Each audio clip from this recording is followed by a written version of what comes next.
I did not think I was going to love it. In fact, I bought it on a whim, and my friends said that it was just a phase and it would go away. But then I turned her on, I heard her sew, and I fell in love. Hey friends, welcome back to my sewing room. My name is Becca, and in today's video, I want to introduce you to Ruby, my custom painted Singer 301 from 1951. And I want to talk about how this machine has made me fall in love with vintage machines and maybe even have to sit on my hands a little bit when I see a vintage machine up for sale. I might have a problem. You know what? I think this is actually a really timely topic because this is the most asked question in my live streams and the comments on my videos and in my email box. What is that red machine? Is it custom painted? And can you give me the contact information for the guy that did it? Because I want mine painted. So let's talk about the first encounter that I had with Ruby. Ruby was not Ruby when I first met her. I went to QuiltCon in Raleigh back in 2024, and I took the plunge to upgrade my Juki TL 2010 to a Juki TL 18, and I was really excited about that. I also have been dying to get my hands on a Singer featherweight. However, while I was at QuiltCon, a friend had mentioned that he didn't really think I would love the featherweight experience. He thought I just wanted to have it to say I have one, and I think he was right. But he did say that I would probably like the experience of sewing on a Singer 301, and so he recommended that I get that instead. So when I came back from QuiltCon, I was keeping an eye on Facebook Marketplace because I was already browsing to see what featherweights were for sale. And one day I saw this lovely 1951 301, it was tan at the time, pop up for sale, 50 bucks. Now she did not have the little side bed because she was recessed down in a cabinet by the previous owner, but she did turn on, she did sew, and she even came with a buttonholer, which I don't know where it is off the top of my head. I didn't really care about how she looked because I knew I was going to use Bob to paint her. Now, Bob is a father of one of my friends, and he restores vintage machines, paints them, and like I said, his contact information is going to be in the description box down below. I did not think I was going to like sewing on Ruby. I thought this was going to be a travel machine. I thought I was going to get her. She was going to sit behind me looking all pretty and just be eye candy, except for when I need to go to a class or a retreat, then I would take her because this weighs a whole lot less than the Juki that I've been carting around. But then something changed. I sent her out for a complete makeover. Bob did a wonderful job with her and then sent her back to me. And when she got home, I was super excited. I had a couple of retreats coming up that I knew I wanted to take her to. And so I thought rather than just putting her on the shelf behind me and then pulling it out for a retreat, I want to pull it out. I want to get used to sewing on it. I want to be comfortable with it. And I want to take that to retreat so that I don't have to cart the Juki all the way down to Alabama. But then something happened. I turned her on. I listened to that purr she has when she's stitching.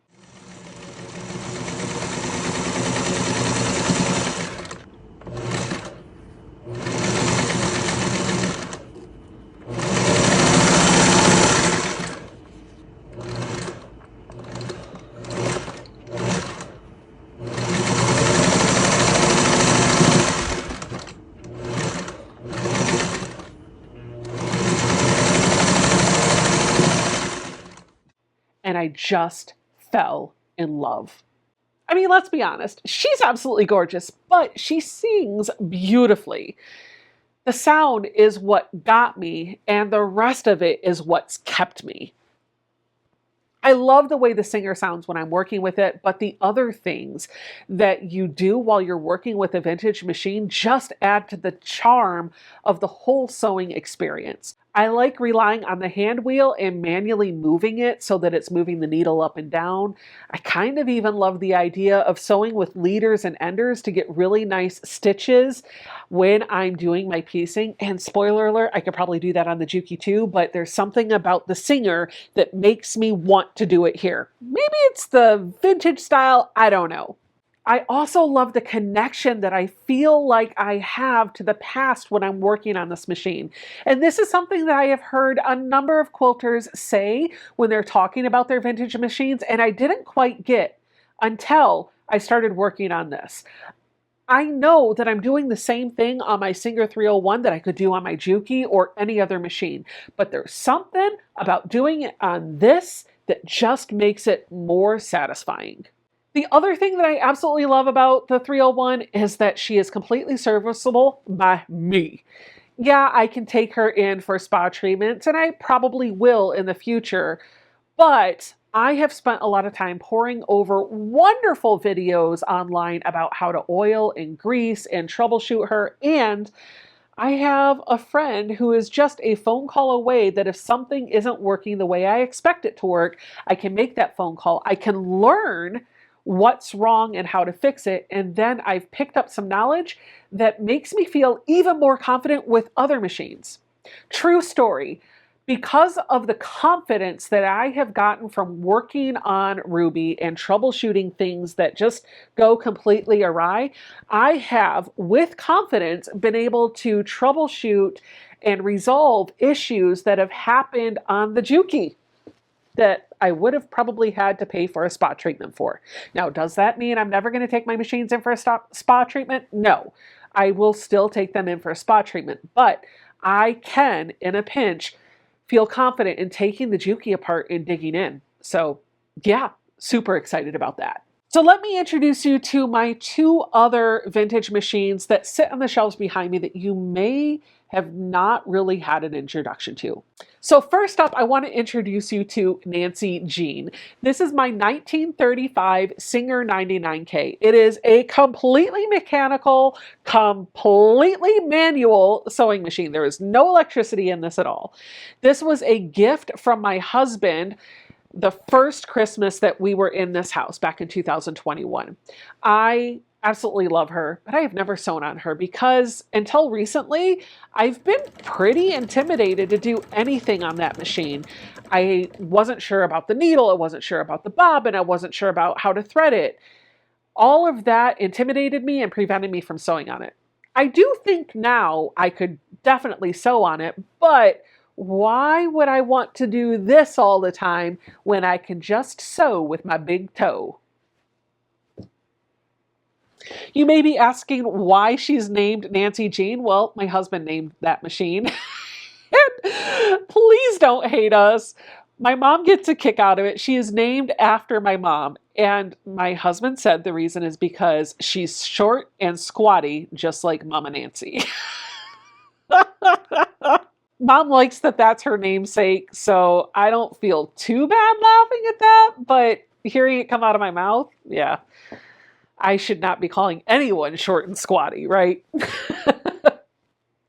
I also would like to introduce you to Cruella, or Ramona, or Ella, or Black Beauty. I don't really know. This is a 1956 Singer Featherweight 221K.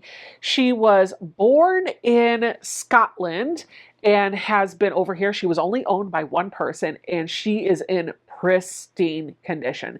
In fact, when I picked her up, she had attachments and lots of bobbins and a beautiful case in great shape.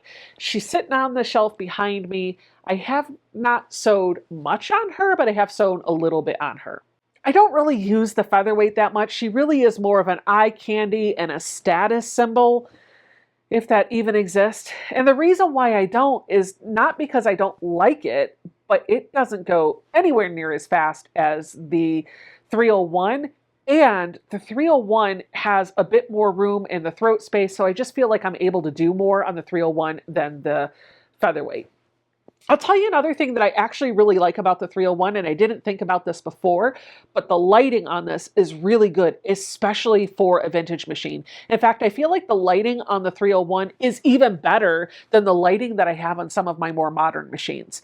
There's a light bulb underneath the hood that has some sort of a system or magnifying glass set up so that it kind of spotlights that light right at the needle, right where you need it to be. And the needle and the foot are kind of slanted towards you a little bit. So the visibility of what's going on at the needle is right up front, nicely lit, and you're going to be able to see everything you're doing, except for maybe the hole of the needle when you're trying to thread the needle. But I've learned how to overcome that. I did mention I still have the Juki in the room. That's another one of the questions that I get all the time. What happened to your Juki? Well, she's in the room with me and she's still sitting here and she still gets frequent use. While I love piecing on Ruby, there are just some things that she does not handle as well as the Juki does. And for those things, I definitely run to the Juki. Things like binding, I struggle with binding here. I can do it, but it's a lot easier on the Juki. Or making bags or doing anything that has a lot of bulk or thicker seams. I would rather use the Juki for that because it'll go through it like butter than to struggle with it on the Singer. I find that the feed dogs on the Juki are a little bit more powerful than the feed dogs that are on the 301. So I've had Ruby for almost a year now as of the recording of this video, and you're probably asking yourself, if the Juki does everything that Ruby does and then some, why do I continue to use her? Why don't I use the Juki more? And honestly, it's the feeling that I get when I sit down to sew. Ruby connects me to something so much bigger and so much more than just fabric and thread. And it just makes my experience that much more enjoyable. I've also noticed a lot of my friends starting to get on the vintage sewing machine bandwagon. A number of them have procured their own vintage machines, and some of them have even procured multiple of them. They may have been bitten by the bug too. I'd love to know, what about you? Have you invested in a vintage sewing machine, or is there one that you are eyeballing and would love to get? Let me know in the comments down below. Thank you, friends, so much for hanging out with me today. I enjoyed giving you a little bit of the story behind my 3 beautiful ladies, and I can't wait to see you guys all in the next video. Bye!